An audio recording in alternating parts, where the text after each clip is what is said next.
Hello? Hello? Audio test, okay? Okay na po. Next stop, ang bahay na kinalakihan ni Justine.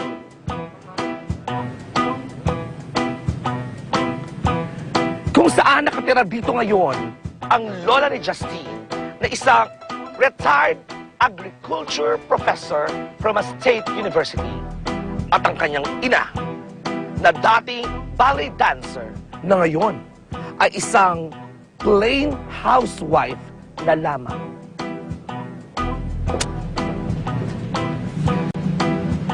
Ayan, may mga lumalabas. Dinuro mo na ba yung mga eggshells? Yes, ma'am. Tsaka dala mo lahat yung mga fertilizer natin. Ito, ma'am. Kompleto na. Ah, okay. Kasi kailangan talaga matuto ka sa gardening eh. Halika. Ma, wala naman akong green thumb eh. Ay naku, green thumb, green thumb. Alam mo, ang tao na ayaw matuto, maraming dahilan. Wala ka namang ginagawa sa bahay, Lilin. At saka ganito ha. Kung may mangyayari sa akin, sino mag-aalaga ng aking mga buwak, ang aking mga orchids? Gagawin lang pala akong hardinero. Ano? May sinasabi ka ba? Wala, ma'am. Oh, sige. Halika. Para matuto ka. Ay, Dapat... wow! Ang ganda-ganda naman itong bahay na kinalakihan ni Justine. Justin, kilala mo anak ko? Ay, opo, Mami. Number 1 fan po ako ni Justine. Talaga? Oo. Ay, ang gaganda naman po ng mga flowers ninyo, Lola. Maganda talaga, oo. Bong. Ay, siguro, eto mga flowers din na to ang gagamitin nyo doon sa kasal ni Justine ng fiancé niya, no? Ikakasal si Justin? Aray, aray. Mukhang nahihilo ako. Nahihilo ako, masama. Okay ka lang ba? Nahihilo ako, talagang nahihilo ako. Ano nangyayari? Alam mo mabuti, pasok mo na lang ako sa bahay. Parang ma-stroke Ako, ako. wag naman, ma. Halika na, pahinga ka na. Imagine, ikakasal na yung anak mo, hindi naman siya nagsasabi sa atin.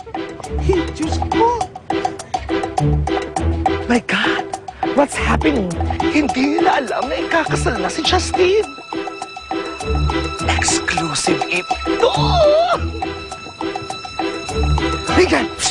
Halika, dalian mo! My gosh, hindi nila alam na ikakasal na si Justine. This is explosive! Dalian mo, tawagin mo si Manong!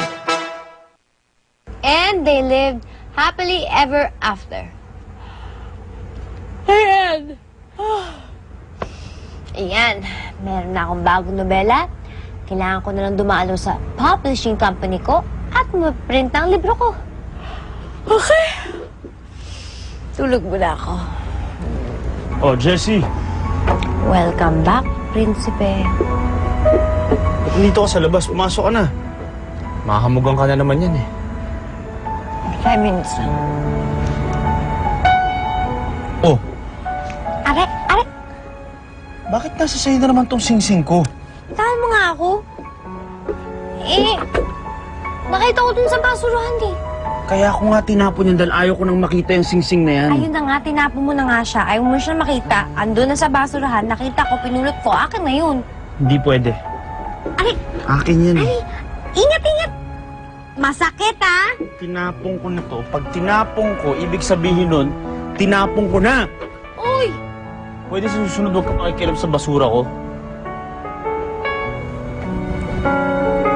Damot mo naman.